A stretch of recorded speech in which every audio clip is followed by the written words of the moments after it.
Welcome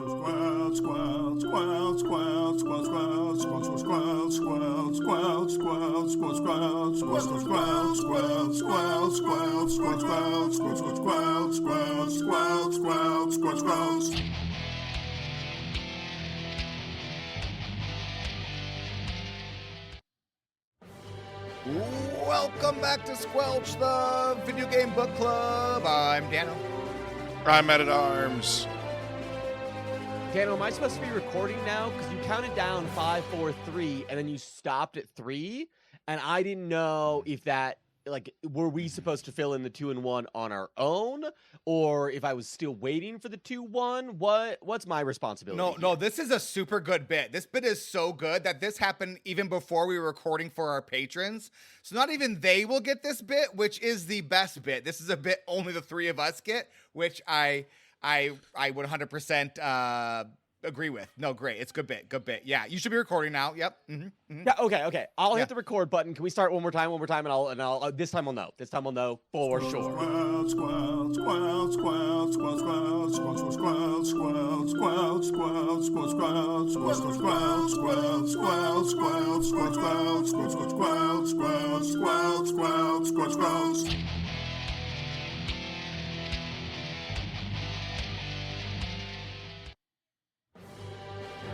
Welcome back to Squelch, the video game book club. I'm Dano. I'm at arms, and I'm definitely recording. And I'm Storm Rage, and I think I'm funnier than I actually am. And we're here to remind everyone that Final Fantasy VI is a game, and games are supposed to be fun. This week we are gaming via list. So first we are going to follow a pigeon, then we're going to fight in the Veldt, but make sure you only have 3 people in your party. Then we're going to go to a cave in the Veldt, and then after going to that cave in the Veldt, we're going to go to the Dragon's Neck Coliseum, and we're going to bet the knife, the Ichigeki. Then we're going to go to Jidoor and explore a giant mansion. Then we're going to go to a Cultists Tower and not go up it, just go to the tower. And then we're going to head to Thamasa, and from there go to Ebot's Rock. And then next week, we are also gaming via list. We're going back to Mobilz. Then we're going to go to Triangle Island and get eaten by the Zone Eater, explore the Zone Eater's tum-tum, and find a new friend. Now, special things about our new friend. He mimics whatever the person before him did. But, and this is really cool, and I learned this 10 minutes before I finished the game. He can also do any of the special attacks that the other characters can do, but you have to set it up correctly, and the game does not tell you how to do that. So to do that, you go to status in the game menu, and then click set commands, and then choose whatever you want. So tools, blitz, steal, throw. The world is your oyster. Go nuts. After you've done that, fly to the pentagon-shaped mountain. This is the Phoenix Cave. Go check it out. And then investigate Narsh. Make sure you bring Locke. Pick up Mog and Mog's friend while you are there. 2 questions. Yes. Am I supposed to have Locke already? And can I pick up Mog and Mog's friend if I do not have Mog in the first half of the game? You will have Mog when you get to this part of the list, but you won't have Mog yet. Locke yet. So you will get Locke by the time you get here. You won't have him yet. But you're going to want to bring Locke when you get here. So I modified the play order thing so that you can go ahead and not backtrack. I don't know if you read my recap of the show notes, but you may be surprised how truly inept I can be at following some of these instructions. I haven't yet, but I'm very excited. Great. I was playing Darkest Dungeon 2 and just making myself kind of cranky by doing it. Like, please, someone, anyone, I just want the vaguest of instructions in that game, please. Like, if you thought Darkest Dungeon gave vague instructions, they were like they made Darkest Dungeon 2 and were like, people didn't like that we didn't tell them what to do. So what about if we tell them even less? But with better graphics this time. I'm vetoing Darkest Dungeons 2 if we ever get to it. If it ever shows up on the list, I'm vetoing it. We're never playing that game. No, Storm Rage would actually leave the podcast. I would as well. I wouldn't leave. Dano would get to do a solo podcast for a little bit. Yeah. All right. So we're going to investigate Narsh and make sure we bring Locke along. And then while we're there, we're going to pick up Mog and Mog's friend. Storm Rage asks if he has locked yet. No, but then he will by this time. And then, yes, you can pick up Mog if you did not get him in the World of Balance. And in fact, you will get an achievement for that, actually. So there you go. Yay! At least you did in, Look in at me one of the older go. games. Maybe not in the new game. Let me see here. In one of the versions, you would have gotten an achievement for that. I'm not sure if you get it in this one or not. But yeah, so he will be there waiting for you in the cave, the Moogle cave. So go there. You can get him. And then since we only have 2 weeks left after this, there are some bonus things to do.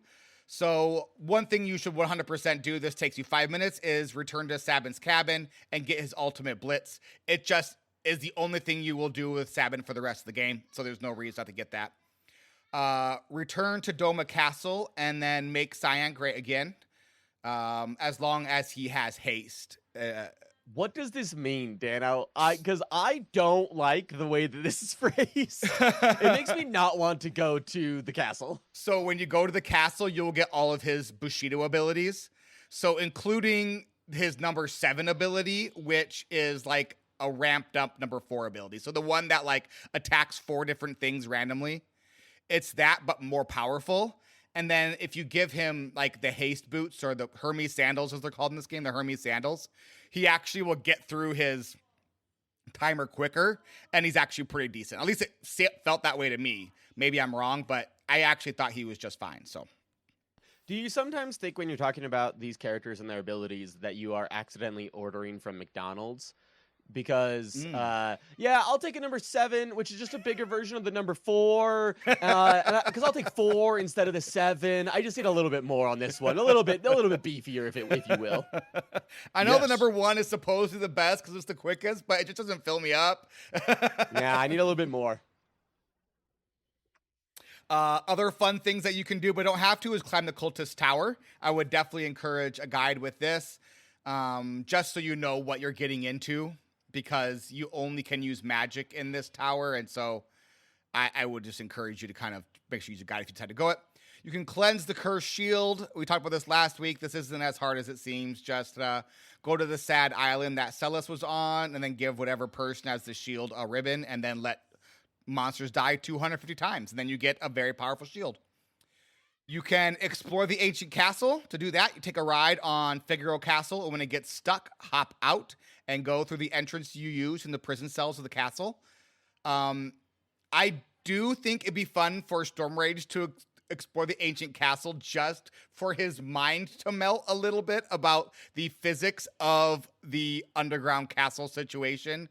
So I do think that'd be kind of fun, though I understand if you don't want to. Make sure to eat your oxygen before you go. You must, of course, eat your oxygen beforehand. There's a dagger at the Opera House. You should go kill that if you want. And then you can also kill Death Gaze. Have either of you run into Death Gaze yet? Oh, yeah, I ran into him today. He murdered me pretty quickly. So Death Gaze... I accidentally Death Gaze is a flying monster that flies around, and there's like a little portal, Death Gaze portal that you can fly into and fight him. Yeah. I accidentally ran into him with the airship when I just had Seltz, like a naked Setzer flying the airship. How'd that go? Really well. For me. All right. So that's it for this week. As always, these will be in the show notes. These will also be in Discord. So we'll make sure that gets in there. I'm going to go ahead just in case we don't want anything accidentally to get in there. And so, yeah, if you have any questions about that, let us know. Let's go thank our patrons. Thanks. I am pretty incredible. Thank you very much, patrons, Twitch subs, and our YouTube listener. Your support keeps this podcast ticking. If you want to support the pod, head over to twitch.tv/DanoPlay or patreon.com/squelch. $5 and above gets the podcast, and that is recorded via our Patreon feed. Thank you very much. This one's a real page turner. Thanks. Page. I am pretty incredible. okay. And thank you very much to Diarist Bear and Diarist Daughter for joining our Patreon. I forgot to add to the show notes last week, and then I almost forgot it again. So thank you both very much. We appreciate your support. You get your own special drop this week with Storm Rage talking over you, which makes it extra special. And thank you to Matt at Arms with the Prime. Appreciate that's some money from Jeff Bezos there. Thank you. Him and his like non-moving top lip, like lay off the plastic surgery, my guy. Anyways, let's go over to the lore. This one's a real page turner. Page. I kind of liked it better than previously. I like the page. Do that one. All right. So dumb. All right, let's talk about a cast of characters. First up is Bannon. We didn't name Bannon, so Bannon died. What? He died? I mean, How do we know this? I think so. I've never seen him at any playthrough. I don't know what happened. I just assume he's dead. I don't know where he is or what happened. No one talks about it. They're just like, well, oh well. I mean, maybe it's in some like maybe if you go talk to some random guy somewhere, he'll be like, yes, and then Bannon died or something. I don't know. He's not around though. I'm Googling this. I think Matt is too. I am Googling it. Is not present or mentioned in the World of Ruin. So apparently he's gone. He's presumed dead. No official I'm gonna assume he's closure. not. I'm gonna assume he's on another island like Sid is on. He's just like sitting there all lonely. It's like, I wish I had a lady to help me.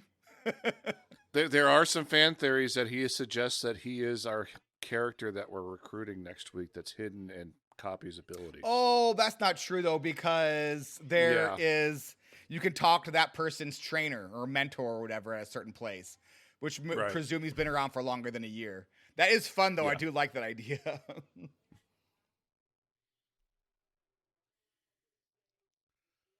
Next up is Celis. Oh, Celis. Sorry, I've been too busy Googling. She's putting the team back together. She was in a coma for a year and was nursed back to health by Sid. Sid died or lived and kicked her off the island either way to enjoy his life of fish. Cyan is a swordsman, and he doesn't drink enough water, and who knows where he could be. Probably not writing weird letters. Probably not. Yeah. Certainly not. That'd be weird, right? That'd be strange if Yeah. that were to happen. I mean, be vaguely inappropriate, but I don't know. Edgar took the name of Gerard to infiltrate a group of thieves to find a way back into Figaro Castle and rescue his kingdom. We've got Gao. He's a feral child. We don't know where he is, but he's probably in the Veldt hanging out with a bunch of monsters because that's what Gao does. Some of us may never know. Locke is currently looking for treasure to bring his dead girlfriend back to life, and she is kept I did not write this, but it is a perfect description, so thank you, Dano, for writing this. She is, quote, being kept fresh by a weird old man. How else would you describe it? No, you did it. You nailed it. Yeah. I mean, there's no other way to describe it. Then we have Mog, a dancing, talking Moogle who wields a spear. He's missing. But if I had to speculate on a market that totally isn't gambling, I would speculate that he is in the caves of Narsh. Sabin, he held up a house while Celis rescued a kid. Now he's helping Celis put the band back together. Then Setzer was sad and depressed until Celis showed up and was like, hey, let's get the band back together. And he's like, but I don't have an airship, but I know where one is. And now they have a new airship that is almost exactly identical, but not technically the same. It doesn't have a shop. It's much worse. But it is more The other one had a steampunky and shop? looks kind of cool, though. That there's no shop or Healy guy or anything. It's just the crew. Yeah, the other one had a basic shop where you can just fill up on like high potions and Phoenix Downs. It's great. Man, I really should talk to people in this game. Yeah, you should. That was basically walking around you didn't do. Yeah. Shadow is a ninja whose current whereabouts are unknown unless he let him die on the floating continent. Then he is dead. I mean, technically his whereabouts would be also unknown still because he'd be dead on the floating continent. Indeed. But we would know that he was dead, though, because we abandoned him. That's true. We got Strago. He's an old mage. We don't know where he is at all. Then we have Lost. Realm, who is also a mage, and she could draw monsters and make the drawings attack, but no one ever does this because it's terrible. Horrible. It's bad. Terra, she believes she is powerless in this new world and is living with the parentless children of Mobilz and a couple of teens who are making questionable choices. Mm-hmm. We got General Leo. He was murdered by Kefka. Just straight up murdered by Kefka. Then there's Kefka, who we don't know anything about anymore, because, I mean, he rules the world with some of Iron Fist, but we haven't seen him at all in the second half of this game. I do want to read this, what Daniel has written here, because it is, as always, poetry. He's an evil, overweight clown who ended the world. He wears orange makeup, has a weird haircut. He's also obsessed with a girl in her 20s, even though he is much older. Okay, he's not actually overweight, and he wears white makeup. But Did he it's attend his very son's wedding it's this very weekend? easy to confuse these. Very easy to confuse. We can't ever forget Ultros, a purple talking octopus. Is he dead? Who knows? I know, but I'm not telling. I also found him this week. We have Emperor Gestal. He was also murdered by Kefka. So.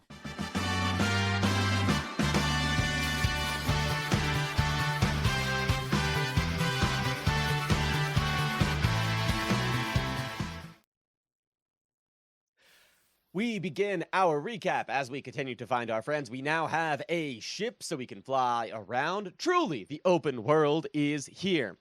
We are told, hey, follow that pigeon. Why? Because I have a feeling it will lead us to our friends, which is insane because it certainly does not immediately. And the implications of how this pigeon, it doesn't matter. We'll get to it. Pigeons never lie. So we're following the pigeon. We follow the pigeon to a town of Miranda. Are any of our friends there? No. Is anybody that we know there? No. But there's some new weapons and armor, and there's a woman who we can talk to, who will show us where things around the continent are. The pigeon is outside of a house. We go inside and read the letters, because why wouldn't we? And the woman's name is Lola. She has a bunch of flowers from her boyfriend. But that can't be true, because we know her boyfriend is dead. Weird. So someone has been writing her and sending her flowers. Pretty weird. Oh, it's Cyan's handwriting. Pretty crazy that we know what Cyan's handwriting looks like. Oh well. Stormrage, I need to stop thinking so much. Lola writes him back, and we agree to take the letter with us.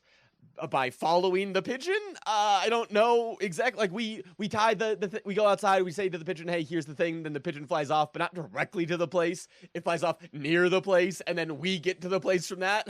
I feel like this is just as likely as following a pigeon to land after a world-ending flood. So, I mean, maybe slow your roll a little bit there. A dove. It was a dove, though. It was a dove. My bad. It was a dove. They followed the dove. I mean, pigeons are basically doves.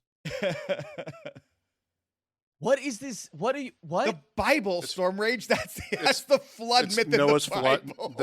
The Noah's flood myth. Yeah. 40 days, right? It was 40 days. It doesn't matter. You're moving on. 40 days, Yeah, that 40 sounds nights, right. 2 of each animal. Yeah. Including a There's a dove. big boat. Anyway, the pigeon leads us to Zozo. That's the rundown town with nothing but liars. We buy something to open a locked door, because while we can summon literal gods, locked doors, we That'd be go breaking and inside. entering. What? That would be breaking and entering. We can't do that. That's a great point. So we need to buy a tool that does it for us. We go inside, and it leads us into a cave. Mount Zozo. Yay! There's a dragon here. I started this fight, and then it was too difficult, so I stopped it, and I just went past it. I'm here for a good time, not a hard time. We find the cave where Cyan has been writing love letters, pretending to be someone else's boyfriend. But he's a good guy, so we don't talk about how truly weird this choice is. In his defense, he does have a letter on his desk talking about how weird this choice was and how he is coming clean. We go out on the other side of the cave, and Cyan is sending out another letter. But it's not the letter on the desk, because we just saw that one. So maybe he didn't decide to send the letter after all. Cyan is excited to see us. He's also terrified about us possibly reading the letters. Rightfully so. You're being a weirdo right here, Cyan. He runs inside and grabs all the flowers that he's made. Okay. Cyan tells us that he needs to let go of the past. Good for him. Stop being weird. Let's look to the future and go kill Kefka. Yay! He tells us that Gao is probably on the Veldt. I didn't listen to that part, so I went to the Veldt, and I had more than 3 people in my party, which I'm now realizing is why nothing happened here, even though Dano explicitly said several times to only have 3 people in your party. So I fought around a little bit, nothing happened, and I went, oh well, and I went into the cave.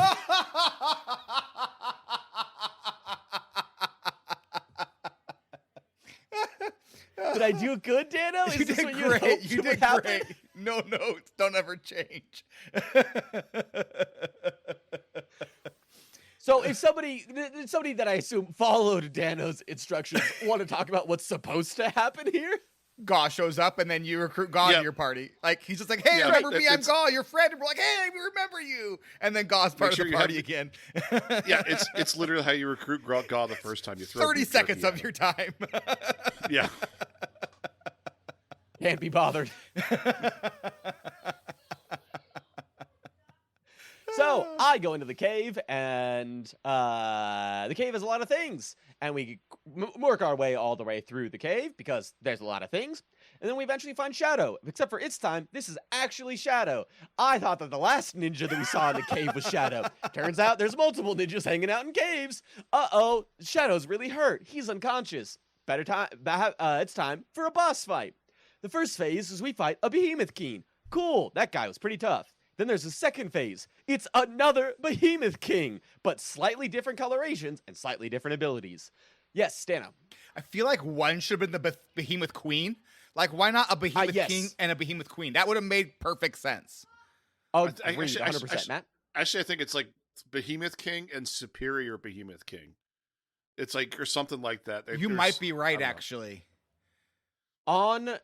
If there is, it's not on the combat screen, because I just watched this as I was reading it, and I was like, Behemoth King? That's pretty weird.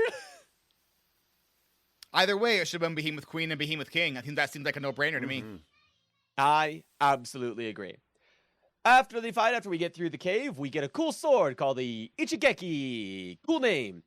And also, Shadow. He needs some medical attention. So we bring him to the nearest town. There's a flashback. And Shadow isn't dressed like a ninja. He's dressed like a normal guy. Interloper, that's the name of his dog, right? Interceptor. Interceptor. Thank you. Interceptor, his dog, goes after him. Shadow tells Interceptor that he should stay with Shadow's daughter because they deserve a better life than Shadow can give. The dog runs after Shadow. Where is his daughter? What happened? What? How is this the plot line that we leave dangling? I sure hope we find out more information, but I fear we never will. In the present, we flash back. Yes, Dano. You already know who his daughter is. Okay, well, let's assume that somebody forgot. Maybe our wonderful listeners. Who is his daughter? His daughter is Realm, which is why Interceptor is the only other person that Realm is the only other person that Interceptor will go to, and only Shadow and Realm are able to wear the memento that is found in Realm's room from her mother. So they are the only two that can wear that, and Interceptor only like hangs with Shadow and Realm. So Realm is his daughter. That's why he's like so squirrely and weird when they get to Thamasa. I just thought he was weird. I mean, he is. That's why. Do they ever outright state it, or they're just like, hey, we think you're not an idiot when you play this game. You'll figure this out when you put it together. I mean, I'm pretty sure that's how I put it together. I don't think they actually, I'm not sure if they implicitly tell us, but I'm pretty sure that's right. I do know that they're the only two that can wear the memento. I do know that the dog thing is real. Matt, if I'm wrong, I don't want you to tell me, so you go ahead and keep that hand down unless you're going to tell me I'm right. No. I'm going all the way back to the Behemoth King now. So the Behemoth King, you kill it, and then it comes back as an undead Behemoth King. Sure. Okay. Anyway, I feel like I was Alright. still right. Yeah, Dano, yours is still a better choice. Because it Yeah, approaches it us is. from behind, and we're like, oh, what's that behind us? Like, how would the Behemoth King have, like, unless we were like, oh, helping Shadow, and then, like, so I guess? Is the undead one, then can you kill it with a phoenix down? good question. Which is the ultimate knowledge of if it's actually undead or not in this game. Can you just... Yes, you can. Great. It's such Great. a No notes wonderful game. game. I love that the exploits are actually just like, they're not bugs, they're actually a feature. Yeah. Yep. Oh, gosh. When we flash back to the present, Shadow tells us he's doing fine, and we go, okay, goodbye. And if you're like me, you keep talking to him because you assume at one point he'll join your party. He never does. You leave for a second, you go back check on him, and he's gone. Uh-oh, do you think, man, I think I just lost Shadow. I think I made a goof. I know I've already made one goof. Perhaps I've made a second goof this week. Don't worry, that's not the case. Dano? So if you talk to the person outside of the house you left him in, he'll be like, hey, your friend is gone. He said he went to the Coliseum. Let this be a lesson. Never talk to NPCs, and then you get to learn so much more from Dano each week.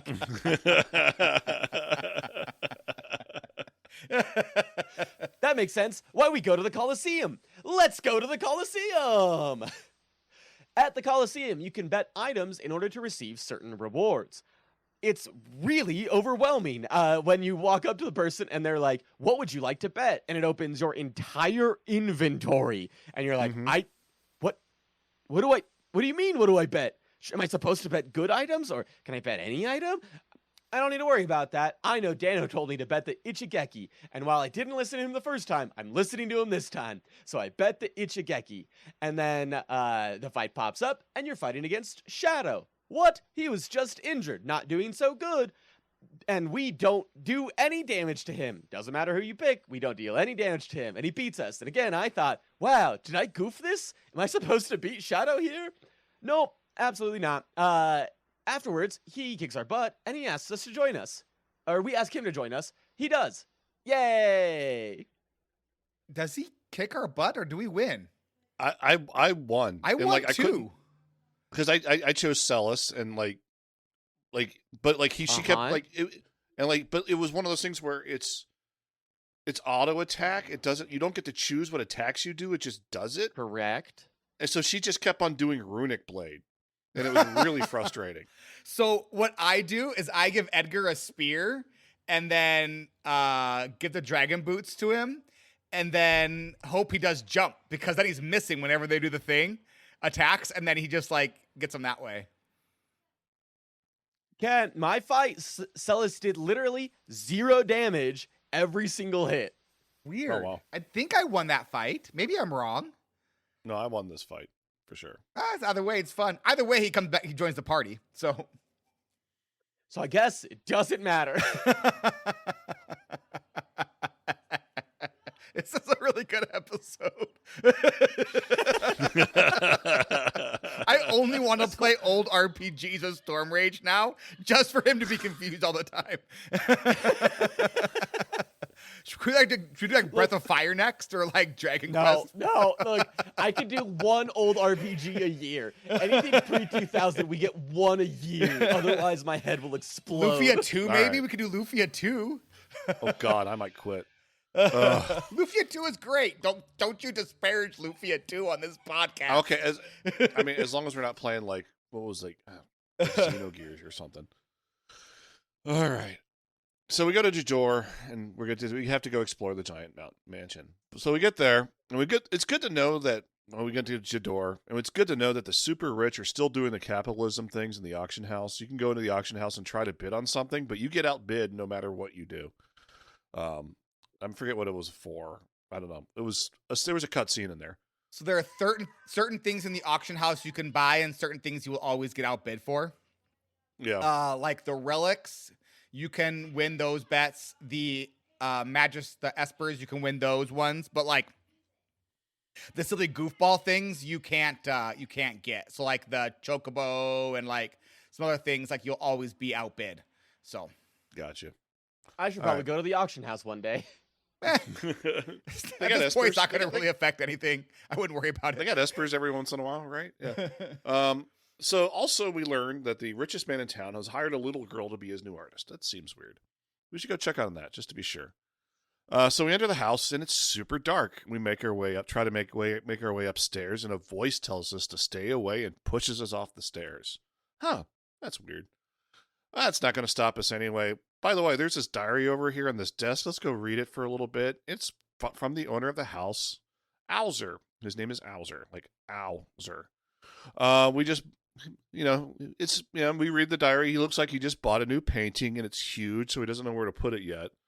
I have similar issues. I have posters for various races that I've attended that I have no idea where to put. It's you. He needs to figure out where it goes. There's an entry about a painter from Zozo that he's not the biggest fan of, but his lamp broke, so he bought a pricey lamp. That's cool. The final entry tells about how he feels really weird after buying that new painting, and he hears voices from the basement all the time. It must be nothing. It's fine. So we could go up to the right, turn on the light, and that's handy. It illuminates the entire house. It really must be worth that money. Go upstairs now and look at the paintings, and look, the flowers are really lifelike because they're attacking us. The flowers are attacking us. So every time we encounter a painting, there's either a little story blurb or there's a combat fight. There's a painting of Emperor Gestal for some reason, and then we approach the painting of a lady, and it attacks us, and a door opens. After we kill the ladies, we head downstairs. There's a bit of a maze. There's 3 doors that open in a random order or like a linear order. It's haunted. The mansion is haunted. We enter a room. There's some floating treasure chests that attack us, and then they give us the loot. We fight a painting of a suit of armor for some reason and find another way to our door that leads to the save point room. So that's important to know because save point room usually means boss, right? Sure. So but there's also 2 doors, and there's a 50-50 shot of picking the correct door. Guess who did it wrong the first time? This guy. I think we all did. Everybody picks. Yeah. So we make our way into the main room. We meet Owzer, who is a very large, robust man. And then we see that realm. Go ahead, Dano. He's also in a beanbag chair. Like, he's living his best life. Like, I think he is the beanbag chair. I think he's a large man in a beanbag chair, but he also could be the beanbag chair. I would agree with you on that one. It could go either way. Yeah. I mean, he's a large dude. Yeah. He's like, you know how like everybody in this game is like 1 sprite by 2 sprites tall? This guy's like 4 sprites. 4 blocks. Anyway, and then look behind him. There's Realm. She's working on this painting that is possessed with a demon by a demon. We attack the painting, or the painting attacks us. I'm not sure which happens. I kind of clicked through dialogue a little too quickly here. And this is a pretty straightforward red light, green light boss fight, and we take it down relatively easily. So the trick with this boss is when it's the demon, you attack it. When it's the lady, you don't attack it. Because if you attack it while it's the lady, it will charm one of your characters, and the character will start attacking your other people. It's pretty straightforward. I didn't have a problem with it, but then again, I'm over leveled, so it's a fun fight. I enjoyed it. I played it at the proper level and enjoyed it. It wasn't like crazy difficult, but it wasn't like super easy either. It was a good fight. Yeah. There wasn't really anything crazy that like it's just like some. I think actually Celis with the runic ability just bypasses a lot of these fights if the timing is correct. As long as the timing is correct. Yeah, because you can just send the other 3 party members just to dump damage on them. It's great. So I want to know that if you do attack the lady, but Celis has runic active, I don't know if it charms them because I didn't pay attention to attacking the lady versus not at any point, and none of my party members got charmed. I mean, it's possible. I think it's a spell. So, like, if your runic's up, it just gets absorbed by Celis anyway. Or if you have the right relics, it won't trigger either. Yeah. All right. So it looks like the demon was caused by this strange glowing rock on that bookshelf over there. We should go take care of that. Oh, look, it's a magicite. Realm tells Owzer that she has to leave. Her people need her. And then she'll be back to finish the painting later. But for now, let's go to that cultist tower that we keep flying by. We land, and inside the ring of mountains next to the tower, and there's this group of cultists walking back and forth. This must be a local college, a local chapter of Kefka's Clown University. One looks like Strago. We head back to the airship because we forgot to put Realm on our party like an idiot. Yep.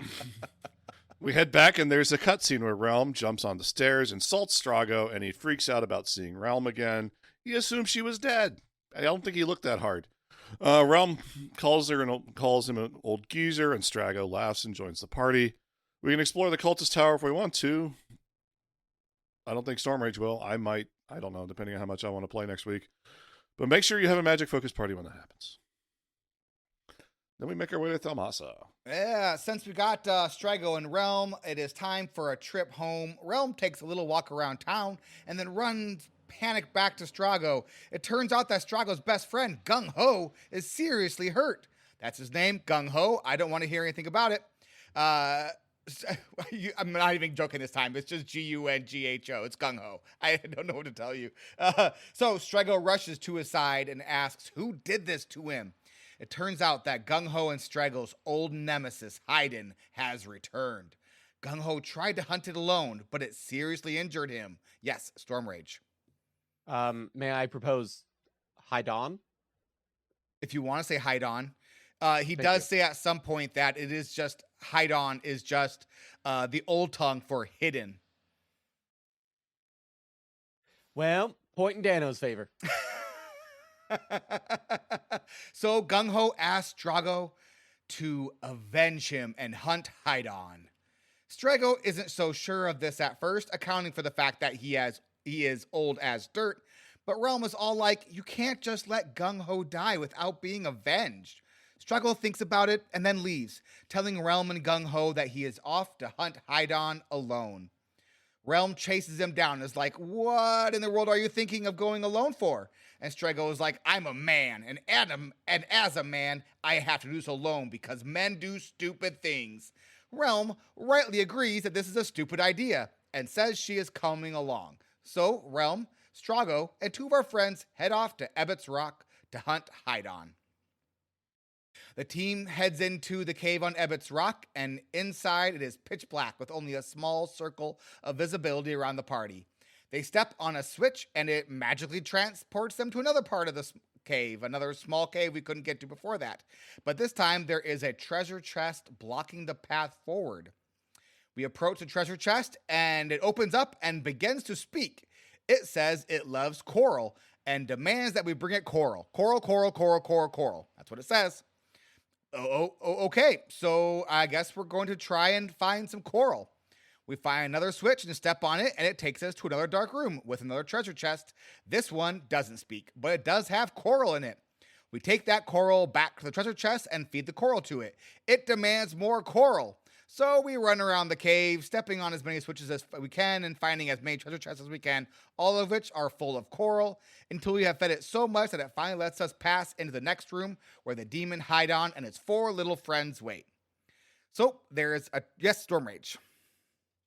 Now you might think, well, I don't know how much coral I should bring, so I'll just go and I'll pick up like 8 coral at a time, and I'll keep coming back to this thing and giving it 8 coral at a time. That doesn't do anything. You have to get at least 20 coral in a single go, otherwise it will not let you pass.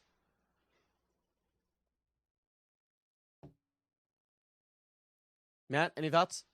Dano's stepped out, so it's Yeah, just yeah. us I'm first. sorry. I just noticed that. No, I had that same issue where it's like, oh, okay, I'll give you 5. I'll give you 1. All right, that's not enough. 5. Okay, that's not enough.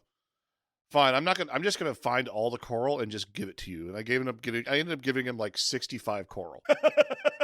Yeah, I went 5, then 8, then 10, then 10, then 10, then 15, then 15, and then I Googled it and it was like, you need at least 20. And I went, cool, I'm so glad that I wasted so much time that did not matter.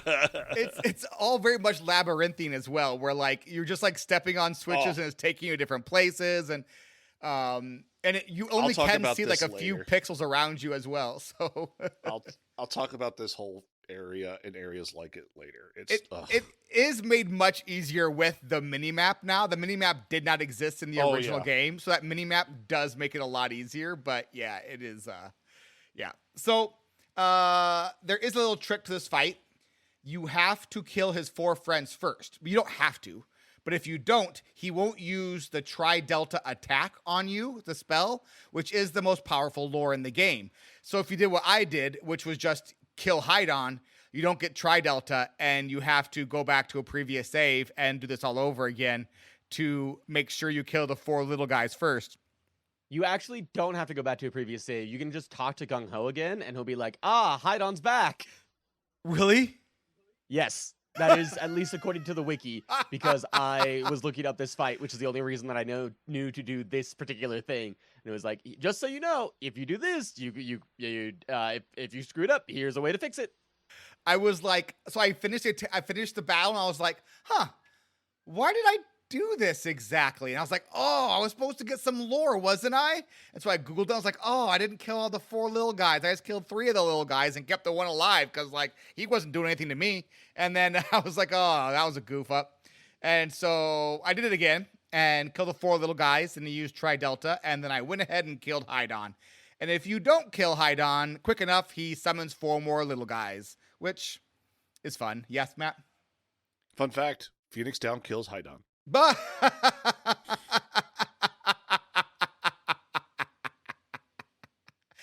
this game is awesome. I love this game. So once you've killed Hydon, Strago and Realm return to town and tell Gung Ho that he is avenged. Gung Ho climbs out of bed and jumps around, literally jumps around with joy, almost like he's not injured at all.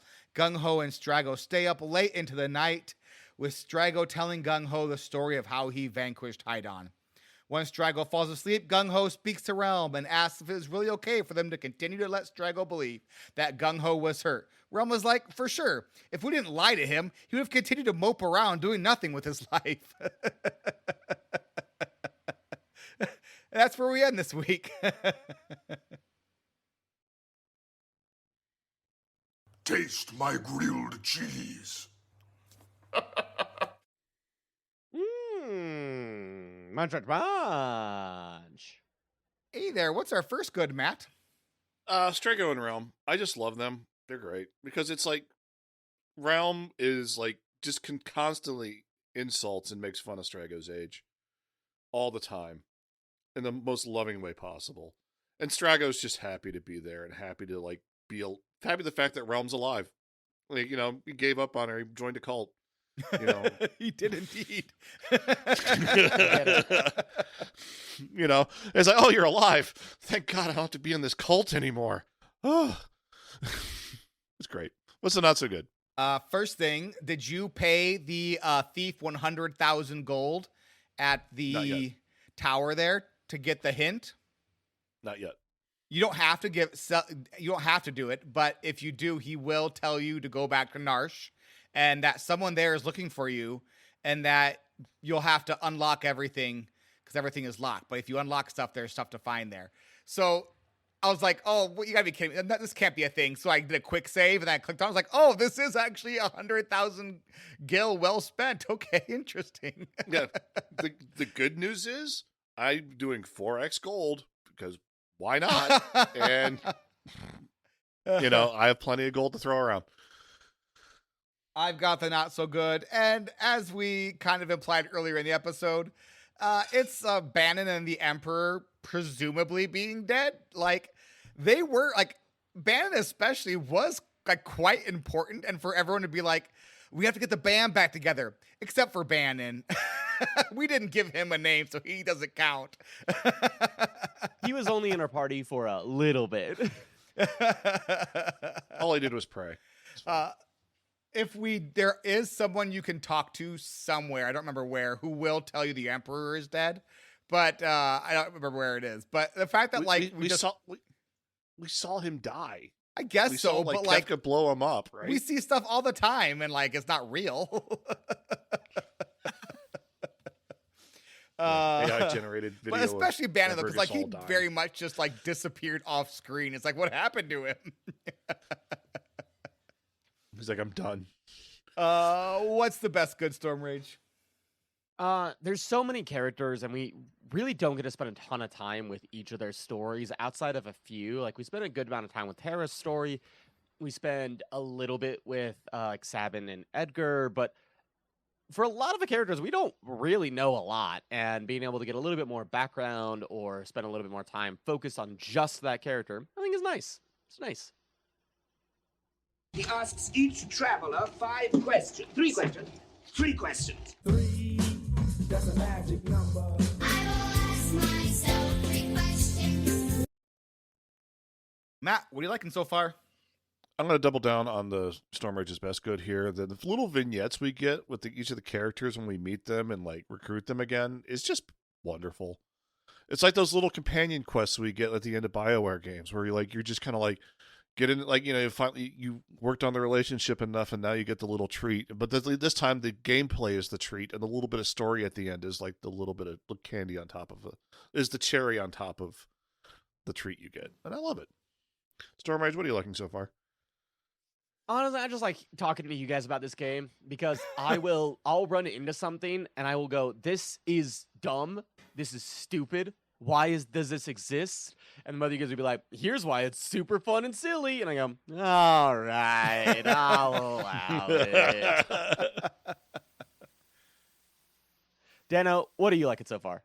I really like how characters evolve throughout the game. So, like, I like how, like, you just don't get more powerful spells. For example, like, that happens a little bit. So Terra, that's what happens. You just get more powerful spells. With Terra, though, her morph ability gets better and better. And same with, like, blanking on his name, Edgar's brother, Sabin. Sabin, you just get more powerful Blitz. That's what it is.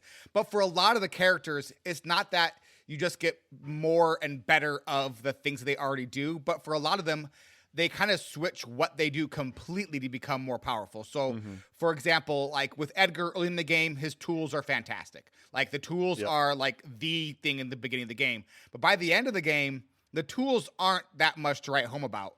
But he's fantastic with the dragon boots, the dragon horn, and a spear. Because the dragoon boots let you jump into the air. The spear makes it so the dragoon boots you attack at a normal speed. And the dragon horn adds like 1 to 3 extra attacks with the dragoon with the spear. So it just kind of changes how he works altogether. The same thing with Mog. Early in the game with Mog, his dances are great. Later in the game, it's dragoon boots and the dragon horn again. Setzer. With Setzer, you're using his little like gambling ability, which is the most frustrating ability in this game and maybe any game. It's so frustrating.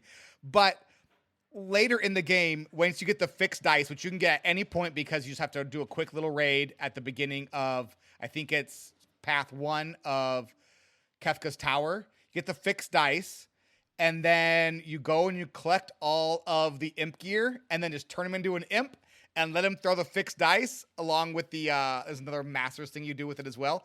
And he does like crazy damage. He can do a 9,999 attack like multiple times and is super powerful with has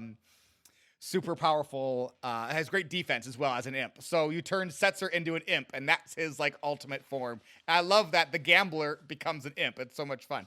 So I like how they like, it's not that, because a lot of times in games it's just like, oh, I'm just doing the same thing I did at the beginning of the game, but I'm just using different abilities I did instead of, using fire, I'm using Firaga, right? So, for example, so I like that they kind of change how the characters are used. Yeah, Storm Rage. Hey, Dano, how do I get Firaga? Because I want that spell. Because the thing that you're talking about is admittedly very cool, but there's a lot of elements to the things that you've talked about that I don't fully understand, and I just kind of want to blast more powerful spells. When do I get Firaga and Thandaga and all the spells that are wrecking shop on my crew right now? You get it when you return to Narsh. Great, thank you. Yep, yep. You'll find it there. Yeah, Matt. Celis just learned Firaga at random for me. Or no, Blizzaga. What level you have her at if she's learning Firaga on her own? She's like 47. So Terra and Celis, and I think maybe Setzer, I could be wrong about that, do continue to learn spells and abilities on their own. So does Sabin. He keeps learning blitzes on his own as well as you level them up. So you can learn certain things on their own as they like level up higher and higher. But yeah, you'll get that. There is an Esper that teaches Blizzaga, Firaga, and the Lightning one. So, Matt, what are you struggling with? Random door mazes or random floor point mazes that are like the worst. They're like they're the ones that I cannot stand. Especially when they drop you in the middle of an area instead of like the corresponding door or floor point that you were at previously. I had this problem with the cave. I had this problem with an area that were as an optional area next week, where it's just like, oh, here's a maze and here are random doors, and we're not going to put you by a door. We're going to put you in the middle of a floor somewhere, and like if you go back to the door near you, like 4 or 5 steps away, oh, it'll take you back to the room you were in. If there's another door about 30, 40 steps, like 10 to 15 steps away, that moves you on to the next area. I hate these. Stop doing these. No more of these, please. Yeah, 1994 Square Enix. Right? Nobody likes these. It's like stun locking. It's the worst. Storm Rage, what are you struggling with? Open world is tough. I really like, even with Dano's extremely specific instructions, I still managed to screw them up quite significantly here and there. And there were so many moments in the first half of the game when I was like, all right, I may not super enjoy how we get there, but I at least see it. And now it's like every place is, well, the thing that you don't do in most games, which is talk to everybody, you gotta do that, otherwise you're missing so much stuff.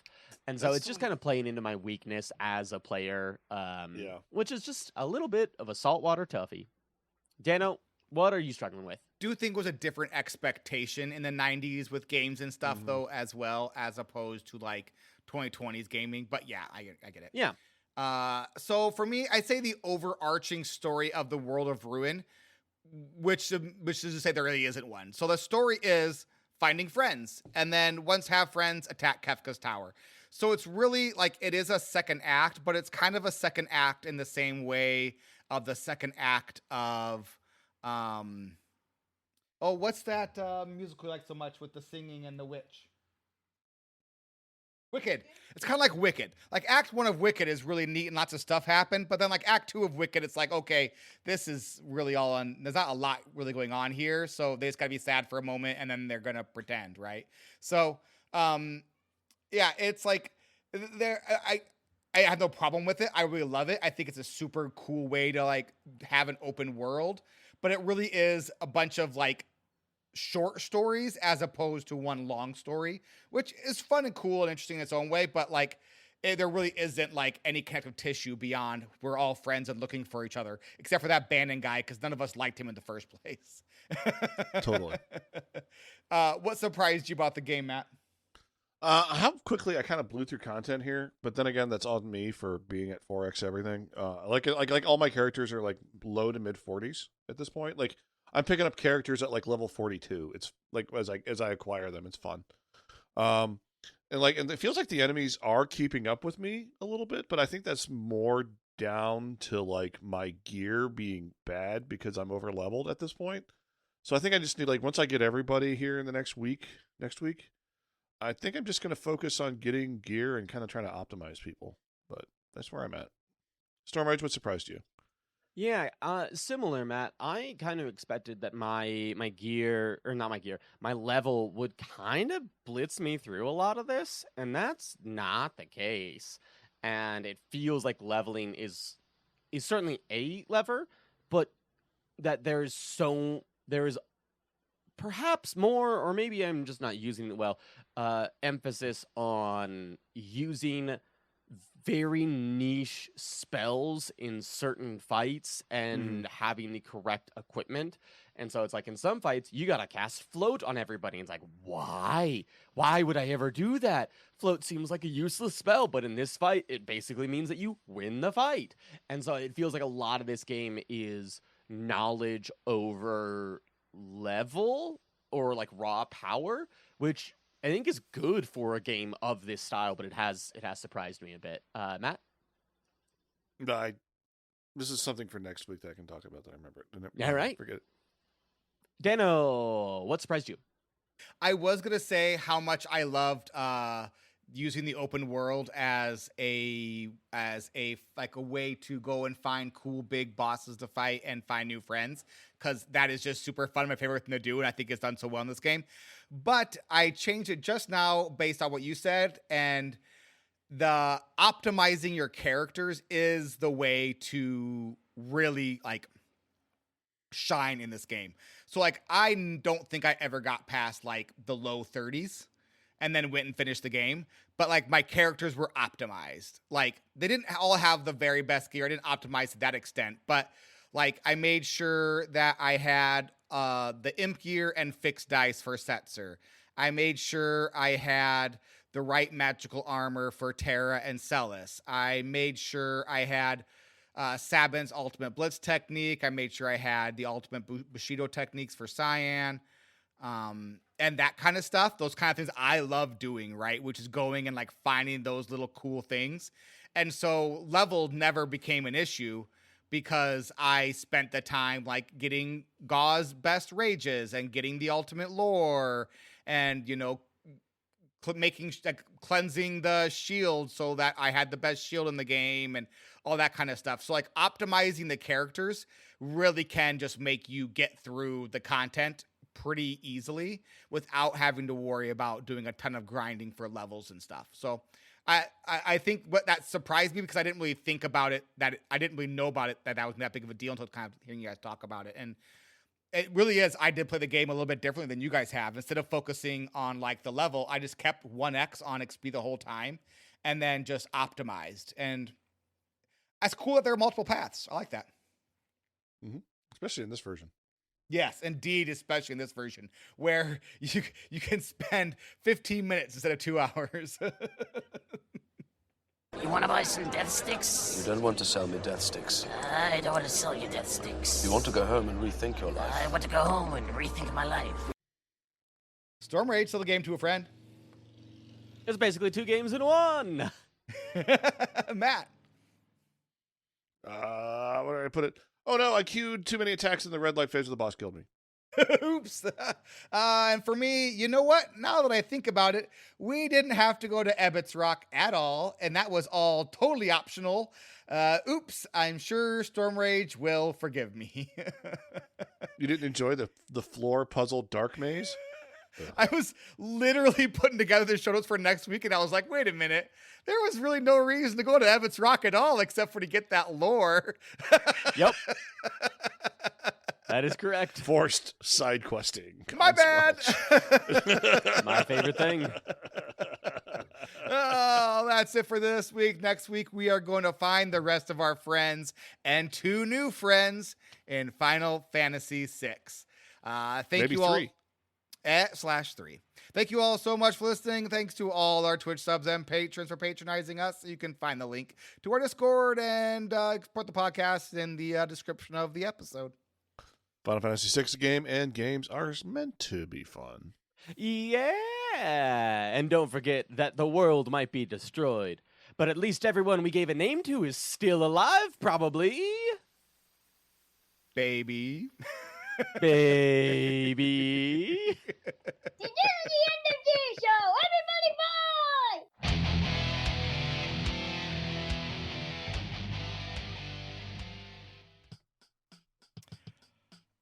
I've had a bunch of fun with it, talking about this game. Because it is I have 2. I'll be honest, I always thought of it so much as kind of a darker version of 90s gaming and Final Fantasy gaming. But like getting to talk to you about it, it is a super campy game. Like it has its dark moments. The world does end. We do fail. But also it's just full of camp. Like Cyan, like pretending to be this lady's boyfriend because he's sad for her. I mean, and then like hiding the silk flowers he made for her because he was embarrassed that he knows how to make silk flowers. Come on now, that's really good. The look on his little pixelated face when he knows that we went and saw them. it, Matt? I am fascinated in what the letter that Cyan sent was. Because it wasn't the one being like, sorry, here's... I've been fooling you and we both need to move on. It was something else. So what? What are you sending? It's your, hopefully, penultimate letter to this person. And let us not forget, this was the man who was embarrassed that his son heard him say that he loved his wife. So, like, that happened in Act 1, where he thought that Owen was sleeping, and he said to his wife that he loved her, and then his son goes, I heard that, and he turned bright red and got embarrassed. Like... That's crazy. That's crazy talk. He's probably trying to sell her on some supplements. I'm a tree. Look, there's one thing I know about this game. This game weird. This game weird in very fun ways and very, very silly ways.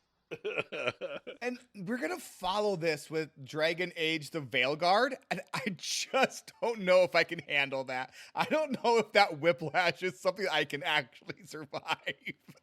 It's going to be crazy. I mean, we could have done this and then Expedition 33. That would have been more manageable, I feel like. Maybe. I don't know. Yeah, you're probably right. I don't know. No, I'm glad we did this after Expedition 33 because it is a perfect palate cleanser for Expedition 33. Really is. And there's such two different like radical takes on open world gaming as well, but also kind of similar where it's like go figure it out. Though I feel like Expedition 33 that you couldn't like talk to random villagers and figure out where to go. It was more just figure it out, loser. Yeah. There's definitely a lot of figure it out. Follow the lamps. Baby. Follow the lamps. It never worked for me. I don't know if I'm just dumb, but it never worked for me. All right. It's the only way I was able to get through most of those dungeons. That's it for this week. Thank you all so much for listening, and we'll talk at you again next week. Bye-bye. Bye-bye. Bye-bye.